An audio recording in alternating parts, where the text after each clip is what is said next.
Hello, my name is Justine Kincaid, and I'm an instructional systems specialist at the United States Air Force School of Aerospace Medicine. I'm here today to talk to you about the cognitive load theory and the cognitive theory of multimedia learning and how the two are related. Cognitive load theory is a theory about how the human brain learns. Specifically, it takes into account the limitations of the working memory.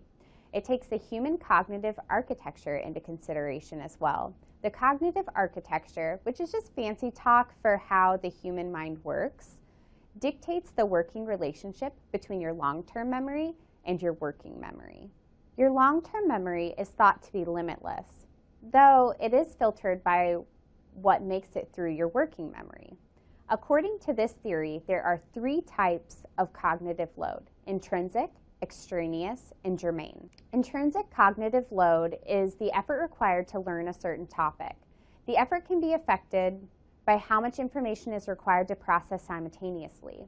If the information is new or the topic is difficult, it is said to have a high intrinsic load.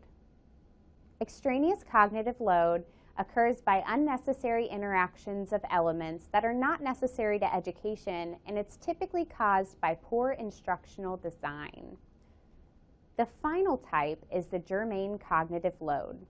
This type is described by the working memory resources that are available at any given time. These three conditions of load are said to be additive, meaning that if one decreases, then the others have to decrease. And in the same respect, if one increases, then the other should increase as well.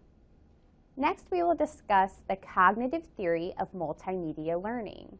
This theory, we consider how the human brain learns, similar to cognitive load theory, but it also takes into account how the human brain learns from pictures and words.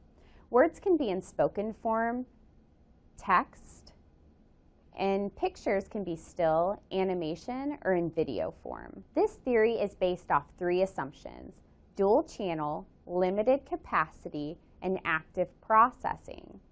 Dual channels this assumption is based on the theory that the human brain learns through two separate channels, one for visual and one for auditory information. There is the potential of transfer where you hear something and it goes in through your auditory channel, but then in your mind you create a picture and that's what you learn from. The next assumption is limited capacity. This is where the human mind is limited to the information that it can process in one channel at a time.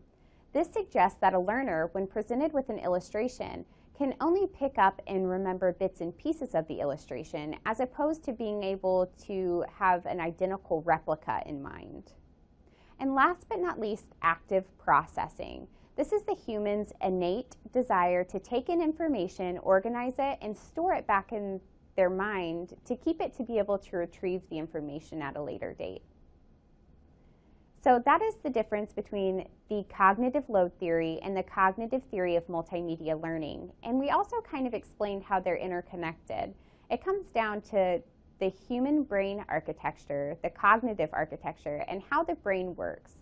So that is it for this video. I hope that you gained some insight and clarity from this quick example of cognitive load theory and the cognitive theory of multimedia learning.